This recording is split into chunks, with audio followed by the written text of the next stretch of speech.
साथियों नमस्कार। कारगिल विजय दिवस की आप सभी को हार्दिक शुभकामनाएं। मध्य प्रदेश के मुख्यमंत्री शिवराज सिंह चौहान जी के उत्तम स्वास्थ्य व उनकी शीघ्र रिकवरी की ईश्वर से प्रार्थना करता हूं। साथियों, आज क्या हो रहा है भारत में? लोकतांत्रिक तरीके से चुनी हुई सरकारों को अपदस्थ करना, अस्थिर करना, मुख्यमंत्रियों को अपने पदों से हटाना, अनैतिक तरीकों से विधायकों की मनचाही खरीद फरोख्त करना और चुनी हुई सरकारों को गिराना, क्या ये लोकतंत्र है? राजस्थान के यशस्वी मुख्यमंत्री अशोक गहलोत जी कल राजभवन जाकर महामहिम राज्यपाल जी से मिलते हो, राज्यपाल जी से कहते हैं कि आप विधानसभा का सत्र बुलाइए, मैं अपना बहुमत साबित करना चाहता हूं। तो केंद्र की भारतीय जनता पार्टी के द्वारा चुनी हुई सरकार कलराज मिश्र जी, जो कि राजस्थान के राज्यपाल है, उनके माध्यम से यह कहलवा देती है कि विधानसभा का सत्र नहीं बुलाया जा सकता। ये कहां का औचित्य न्याय है, ये मैं आपसे पूछना चाहता हूं। साथियों, आज सभी जानते हैं कि हिंदुस्तान कोरोना महामारी के कठिन समय से गुजर रहा है। दिन दुगनी रात चौगनी तरीके से कोरोना के पेशेंट्स बढ़ते जा रहे हैं और ताली थाली बजाने से कुछ हुआ नहीं है। कोरोना का कोई वैक्सीन अभी आ नहीं रहा है। चाइना हमारे घर में घुसपैठ कर चुका है। ईरान से हमारे संबंध खराब हो चुके हैं। चाइना से हमारे संबंध खराब हो चुके हैं। श्रीलंका के साथ हमारे संबंध खराब हो चुके हैं। हम समसामरिक मुद्दों पर, हम देशीय मुद्दों पर, हमारे स्वयं के राष्ट्रीय मुद्दों पर, अंतर्राष्ट्रीय मुद्दों पर भारतीय जनता पार्टी की सरकार असफल है।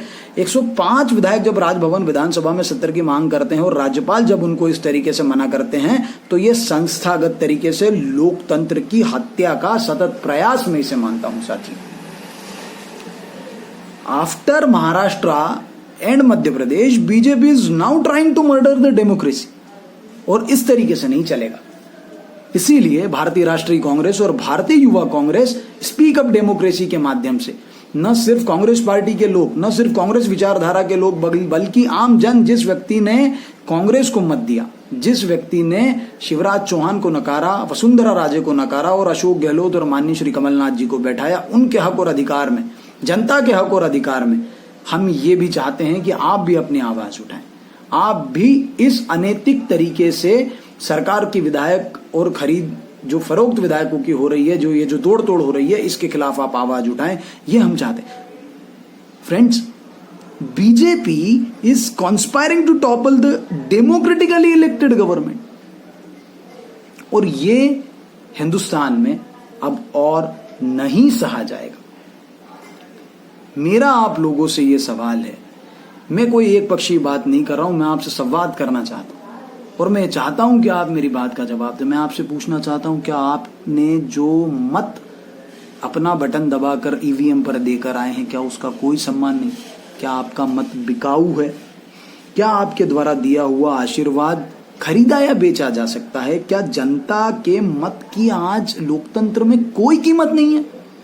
सब जानते हैं साथियों कि राज्यपालों की नियुक्ति केंद्र सरकार के द्वारा दिल्ली से होकर आती है। ये लोग केंद्र की भारतीय जनता पार्टी की सरकार के द्वारा चुने हुए, पहले के कहीं उप मुख्यमंत्री, सांसद, विधायक रहते हैं।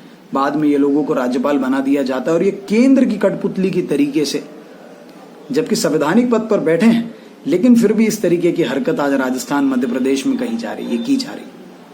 इस पर आज सवाल उठाने की जरूरत है। इस पर आज हम सभी लोगों को एक साथ कलेक्टिव तरीके से बोलने की जरूरत है।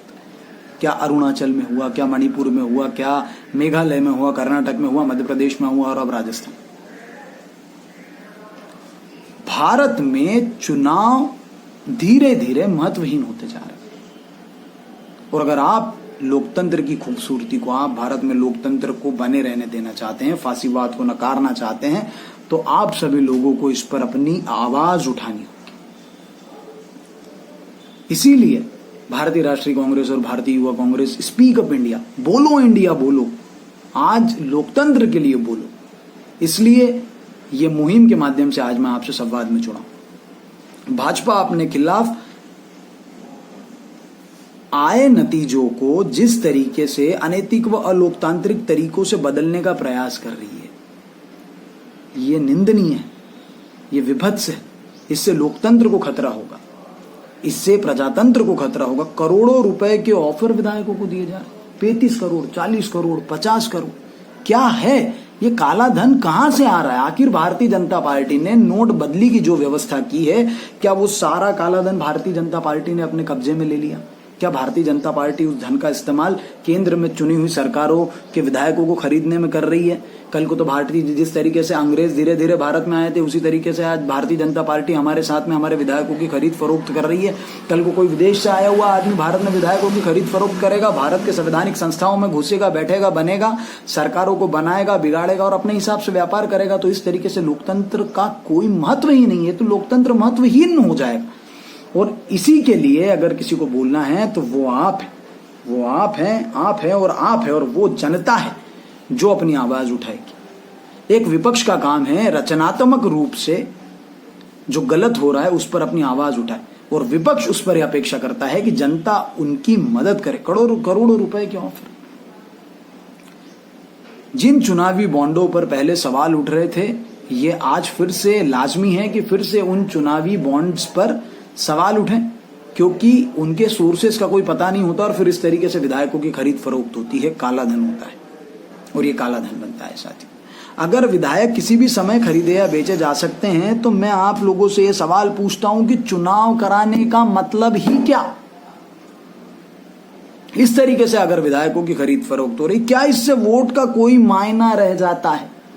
क्या इससे वोट का कोई मायना रह जाता है? साथियों, मध्य प्रदेश में, राजस्थान में, छत्तीसगढ़ में, अब छत्तीसगढ़ भी हो सकता है।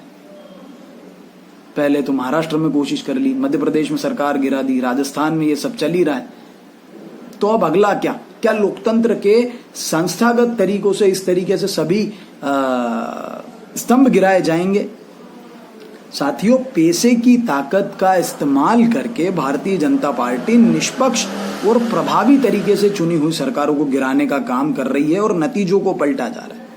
मेरा आप लोगों से यह निवेदन है कि आप लोग इन सब बातों पर चर्चा करें, सवाल उठाएं कि जिन सरकारों को आप लोगों ने चुना, जिन विधायकों को आप लोगों ने चुना है, वो क्यों इस तरीके से नियमों में लूप होल्स होने के कारण इस तरीके की सरकारें खरीद फरोख्त का काम कर रही है। आइए लोकतंत्र बचाएं, लोकतंत्र की रक्षा के लिए आवाज उठाएं।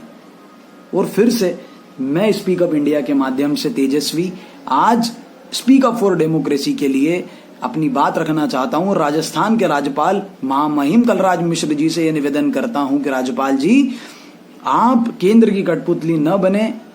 100 से ज्यादा विधायक जो बहुमत के करीब हैं, जो बहुमत के आंकड़े से आगे हैं, उन लोगों को अपना बहुमत साबित करने दे विधानसभा में। विधानसभा का सत्र बुलाएं। और एक सबसे महत्वपूर्ण बात जो राष्ट्र कवि रामधारी सिंह दिनकर ने रश्मि रति के तृतीय सर्ग में कही, और वो कुछ यूं है कि वर्षों तक वन में घूम घूम बाधा विघ्नों को चूम चूम, सधूप धाम पत्थर पानी पांडव आए, कुछ और निखर सौभाग्य न सब दिन सोता है।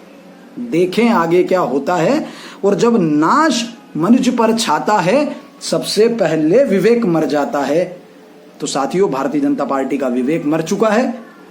जिस तरीके से लोकतंत्र की हत्या आज हिंदुस्तान में हो रही है, यह भारतीय जनता पार्टी की कुंठित मानसिकता और हड़प नीति का एक ताजा नमूना है। आप सभी जनता ने, जिसने देश में विभिन्न सरकारों को चुना है, ये सभी लोगों का काम है कि हिंदुस्तान की आवाज को, हिंदुस्तान की आत्मा को, हिंदुस्तान के लोकतंत्र को किसी की बेड़ियों में, जंजीरों में न आने दे। मजबूती के साथ अपनी आवाज रखें, मजबूती के साथ डटे रहें और इस केंद्र की भारतीय जनता पार्टी की सरकार, राज्यों की भारतीय जनता पार्टी की सरकार जो अनैतिक तरीकों से वोटों की खरीद फरोख्त कर रही है, इनको नकार दिया जाए। जय हिंद, जय भारत, जय कांग्रेस। धन्यवाद।